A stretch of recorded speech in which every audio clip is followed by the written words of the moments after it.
Welcome back to I Plead the First. Today I'm taking on a pretty tough topic, so you're going to want to buckle in. I'll see you on the other side. I plead the first, white shirt, blue jeans. I plead the first, American dream. I plead the first, white shirt, blue jeans. I plead the first, American dream.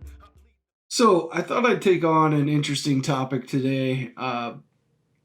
Justice Thomas dissented in a case, an appeal to the Supreme Court. The Supreme Court declined to take the case of a young lady who was allegedly raped. I don't know the details of the case, and frankly, it's not necessarily the topic today of the video is not necessarily about what happened to her. It's more about what Justice Thomas is saying about the precedent from 1950 of military members being able to sue the government, because I find it a very interesting topic. And it's a deep topic. It's probably not going to be able to get to all of it in one of these videos, just like I always say. But unfortunately, this woman was raped. I don't know much about the case because she's just listed as Jane Doe in the case, Jane Doe versus the United States. And really, like I said, her individual case and what happened to her is not necessarily the topic of this article even. The 1950 Supreme Court precedent is the government, under the Federal Tort Claims Act, prevents military members from suing the government. And Justice Thomas had a really interesting take. I clicked on this because I do respect Justice Thomas immensely, and I really wanted to see what he was talking about, because initially when I saw it, I said, oh, wait a minute, letting military members sue the military is probably not a great idea, for a lot of reasons. But having read the article and kind of read what Justice Thomas is saying in here, it makes a lot of sense. And I think I don't know if I've reversed my opinion, but I'm at least open to exploring a more nuanced opinion on the subject. Thomas said the law's small carve-out, this is quote-unquote carve-out for military-related claims, those arising out of combat activities during a time of war, end quote, was clearly not meant to apply to a situation like sexual assault at a military academy.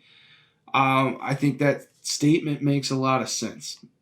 What I would be worried about is exactly what he just refuted. A military member goes and unfortunately gets blown up, or a commanding officer makes a wrong call, somebody gets hurt, and then a member turns around and sues the military for that. We can't afford that. We can't do that. The military would never function correctly ever again. That would ruin everything that we do, because those commanding officers and those platoon sergeants and those people that are in charge making calls, those leaders, have to be able to make a call. And they're going to be wrong sometimes, and unfortunately, that's the nature of the business. When you make a wrong call, you can end up costing someone significantly, if not the ultimate price. But with what he said here, it makes a lot of sense, right? Therefore, Thomas said the 1950 case called Ferris, I believe that's Ferris versus the United States, and by extension, Doe's case, were wrongly decided. Under our precedent, I can't speak today. If two Pentagon employees, one civilian and one service member, are hit by a bus in the Pentagon parking lot and sue, it may be that only the civilian would have the chance to litigate his claim on the merits. Nothing in the text of the act requires this disparate treatment. I just cannot speak today. Good grief. The dissent from Thomas comes amid increasing momentum in Congress and among activist groups to increase protection against sexual assault in the military, with many citing alarming reports of widespread sexual violence. 5 separate groups of activists weighed in supporting Doe with briefs of the Supreme Court. So this is my problem with the article, and this is my problem with this whole outlook, is I think they're having a really narrow view of how this would be used. If they overturn this, it's not just going to allow people to sue over sexual assault. And my other problem with this is if this person was actually raped, and I have no reason to believe she wasn't, why doesn't she sue the individual that committed the crime in civil court for damages? Because that individual is the person that did this, not the military. I can tell you with absolute conviction, and you've heard it in previous videos, that there is stringent training on aimed at preventing sexual assaults, aimed at preventing the bystander effect of, hey, we're all at a party, we see something's not quite right, and we allow it to continue anyway because it's the bystander effect. They have all this training in place. Military members are well educated on the subject. The truth of the matter is that there are scumbags in the military, just like there are scumbags in the civilian world. And I would like to see some definitive proof that there are more sexual assaults going on in the military than there are in society. It also brings up another subject, and this is an uncomfortable subject, I think, for a lot of people. Do we need to reconsider how males and females serve in the military together? I've told you many times that some of the greatest people that I served with are female. I'm not suggesting that we say females don't serve with in the military. That's not what I'm suggesting at all. But I know as of recently, there have been some relaxing of some rules overseas specifically. During the war, during both wars, when I was in the desert, it was a strict rule that males couldn't go into, depending on where you were at, actually, depending on what base you were at. And obviously, a lot, like, this doesn't apply to FOBs and stuff like that. But on the nicer, bigger bases, you can't go into a girl's room. A girl can't come into your room. And depending on where you're at, a guy can't even go onto a female hall or a female onto a male hall. And I think those kind of things were in place to prevent any kind of tomfoolery, somebody creeping around at night being creepy. That's all good stuff, in my opinion. I mean, on the other hand, military people are adults, and if they want to engage in a relationship, who's to stop them? And I think that's why they repealed some of those rules. Also, I'll tell you, probably a big driving force is equality in this, because during the Obama years, of course, the Don't Ask, Don't Tell policy was repealed, and you had a whole bunch of service members come out as homosexual, and now in a deployed environment, you can end up with 2 gay dudes roomed up in a room together. Not that you wouldn't have that before, but they don't have to worry about getting caught or anybody knowing what's going on over there anymore, because under Don't Ask, Don't Tell, if somebody knew that you were gay, you're gone. And I'm not going to get into whether that's right or wrong. I really don't want to go down that path, because I personally have served with quite a few homosexual people, and they contribute and they do their job just like everybody else. So I'm not going to go down that path of don't ask, don't tell. It's a really nuanced, really crazy topic that would honestly, it would be a disservice if I didn't have some representation on here of someone that is gay, that has served, and kind of have a real open discussion about that kind of topic. So I'm going to stay away from it altogether. I just think that the repeal of Don't Ask, Don't Tell had secondary and probably tertiary effects that were unforeseen.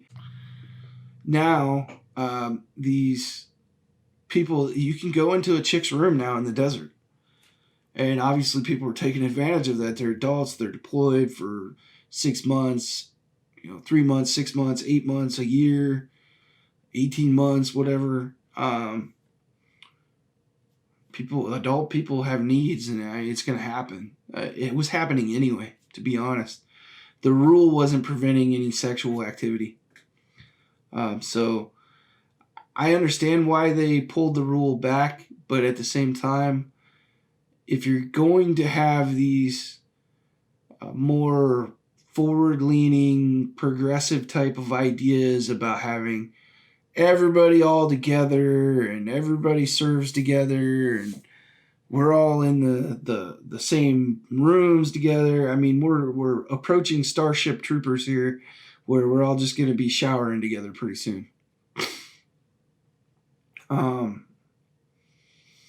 If you're going to have that kind of open environment, it does create opportunity for scumbags and pieces of shit to do what they're going to do. Now, those kind of people are going to exist no matter what, and they're going to do their nasty, heinous crimes. All we can do is try to prevent them and try to pick those people out and try to see it before it happens, and hopefully the people that it happens to are aware and they're reporting things before it comes to an actual rape. But it's not always going to happen. That's the fact. We're never going to eliminate murder. We're never going to eliminate rape. We're never going to eliminate violence completely. That's a pipe dream. We have to do better than we are doing at the same time. But I'm really torn on this, as you might see from this, from my facial expressions and kind of how I'm arguing with myself, because there are some really opposing thoughts here that I see as valid on both sides. If my daughter, I don't have a daughter, but if I had a daughter and she was in the military, I would want to know that the military is doing everything they can to keep her safe from any kind of crazy scumbags that might be in the military. And it's just like anywhere else, man. There's scumbags everywhere. The military is not precluded from that. Like, there's bad people in the military. We try to get them kicked out. Not always going to get it done before they do something terrible. During my time in the military, there was people that got murdered, and there was people that got raped, and I mean, all the same crimes that are out there in society are also in the military. I am of the personal belief that we see them a lot less, which is why I said earlier in the video, I would want to see some definitive evidence that sexual assault is more prevalent in the military than in society. Or is this just the military being held to a higher standard? Because that's okay. We're supposed to be held to a higher standard. Or is this some sort of political weapon or tool? Because I do think there's an active campaign on the left to completely infiltrate and control the military and get rid of any conservative thinkers in the military. So I think that exists. Obviously, Justice Thomas is not going to be helping with that. So that's the reason why I clicked on this, and I kind of went on a little bit of a tangent there, but I'll bring it back around to this article. They're saying that it's an epidemic in the military. I don't know if I believe that it's an epidemic in the military. We use the word epidemic and pandemic, and we use these tragic words pretty freely, in my opinion. And I think maybe we haven't had some real epidemics, because that's used with gun violence as well, which is not true. So, a former combat commander and survivor of sexual assault, I understand the traumatic experiences too many of our service members have faced. Senator Joni Ernst, right over here in Iowa. I see her on TV a lot because of where I'm at, where I live. Live very close to Iowa, and everything I hear about Joni Ernst is good stuff. I didn't do research on her for any reason. I would never be in a position to vote for her or against her. But from what I've seen and heard of her talk, she seems pretty legit. Sexual assault has no place in our military. Completely agree. Or anywhere else. And it's far past time we take steps toward preventing and reducing the heart-wrenching crimes. So this is where I'm at with this on both Joni Ernst and Justice Thomas. I'd like them to explain how a military member being able to sue the military for an action that another military member took is going to prevent anything. It's not going to prevent anything. That's cleanup at this point. That's awarding damages, things like that. And maybe there needs to be a special system for that. But I think what they're missing here is like I said a few minutes ago, they're focusing on rape victims being able to rape victims being able to sue the military. And I think they're missing all the other people that would also sue the military. What about someone who, in a non-combat scenario, ends up being diagnosed with severe anxiety that they did not have when they joined the military because of treatment from their peers or treatment from their bosses, or they had a really crappy leader that did some really crappy things to them, and now all of a sudden they're legit messed up with anxiety. I know people like this. That's why I'm saying this. Can they sue too? Or are we just going to give them the VA disability?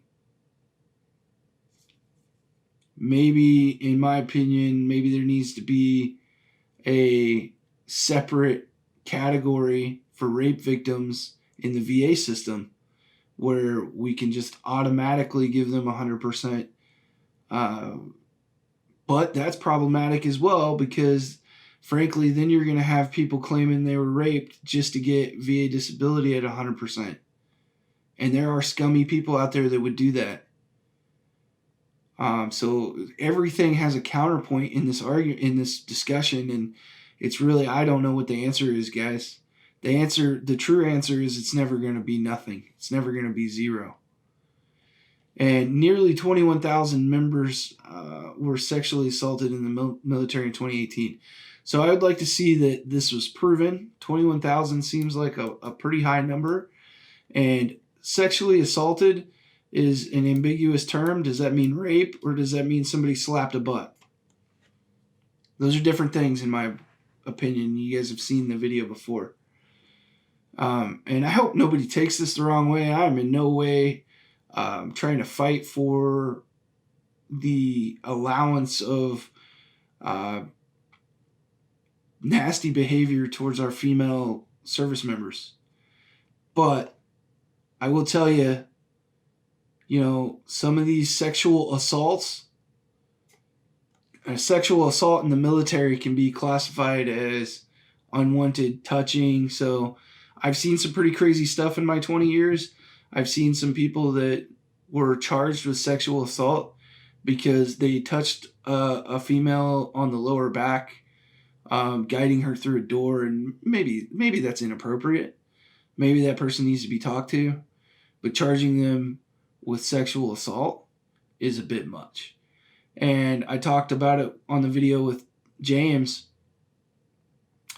the girl in Japan that got her butt slapped in the club. Is that appropriate? Is that the way a man should act? No, it's not. Is it rape? No, it's not. And it shouldn't be classified in the same exact category with rape, which I guarantee you not all 21,000 of those cases are rape.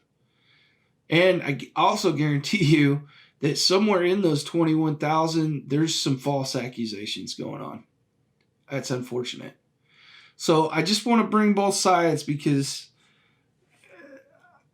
I've been there, I've seen it. I'm sure Joni Ernst, whatever she went through was awful. And there is no place for that in the military. There is no place for that in society, period. But we have to be careful about making policies because we have to be aware of what the second and third order effects are. And some of the second and third order effects are people are going to be suing the military right and left.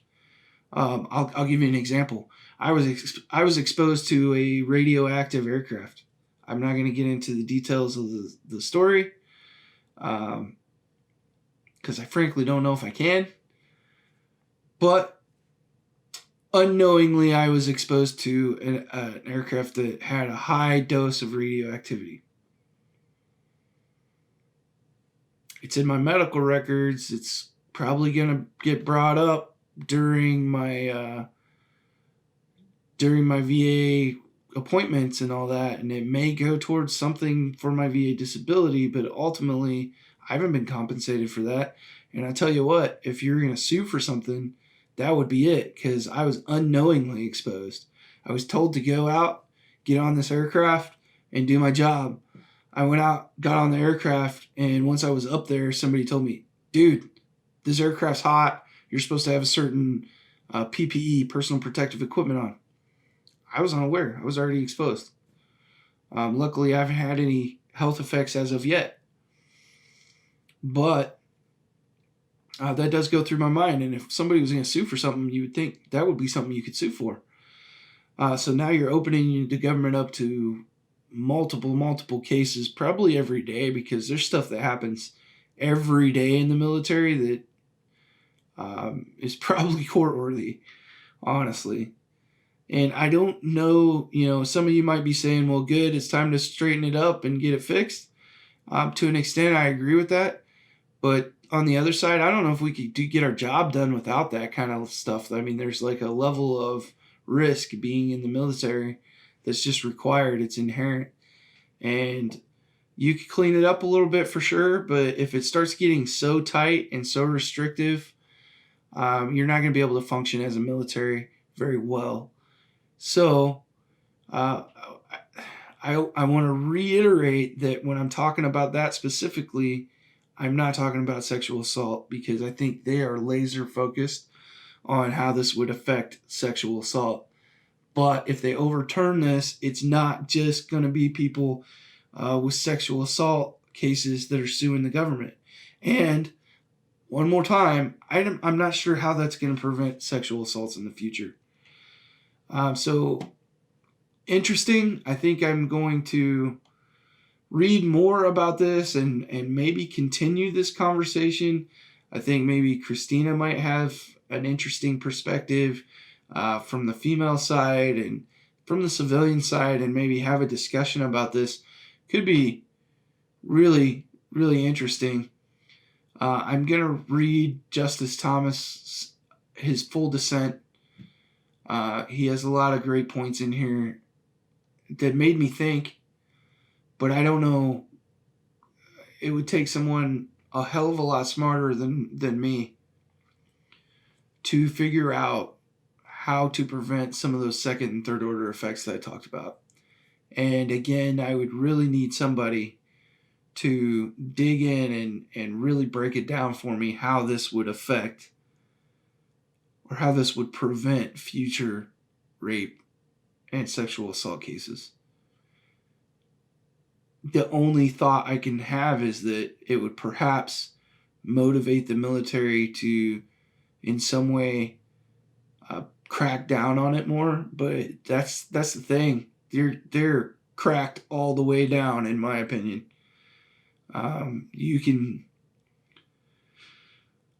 We talked about it when James was on the podcast, that you can essentially get moved to an entire different base if you claim that you were sexually assaulted, and the burden of evidence is low. Even if they decide that this case doesn't have enough evidence to press charges, you can still get moved to a new base. So imagine, I would love to see the numbers on bases like Altus Air Force Base or Cannon Air Force Base, or some of these Army and Air Force bases that are out in the middle of nowhere. I would love to see the numbers on how many people claim that and then also get PCS, which is permanent change of station, by the way. I think it's a tool that sometimes gets used to get to a better assignment, and that's sad. Really deep subject, lots more to talk about on it.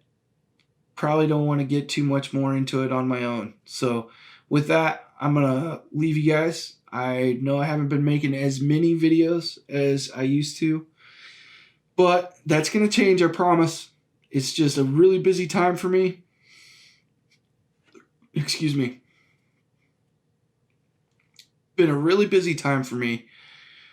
I'm 3 weeks out from being completely out of the military, and I am working a full-time job. I am doing all the things that I have to do to get out, and plus I am a single dad, so I don't have a lot of time to sit down and make these videos like I want, but hopefully that'll change soon. So with that, just, you know what, I'll tell you guys one thing. You know how crazy my life is? Today I found out that the Air Force didn't finish some paperwork that I gave them, and I was technically AWOL for 5 months. I'm not in any trouble. I talked to everybody that I needed to talk to. I turned in the paperwork I was supposed to turn in, and my commander knew where I was at, so everything's okay. But it's a little frustrating at times when I'm trying to get my processing done right now during COVID, because some people are working from home, and it's just still kind of crazy. It's hard to get a hold of people that I need to get a hold of, and it's very stressful. So just so you guys know why I'm not out there as much as I used to be. But I will see you. I'm going to make another video this week. It's going to be more than one this week, I promise. So thank you, everybody. I appreciate you. I'll talk to you soon. Everybody smoking all the greenery. Close the match 'cause they were handed down to me. But I'm still fly, I know. I'm still fly, let's go. It could all be worse, I could be a hater like you.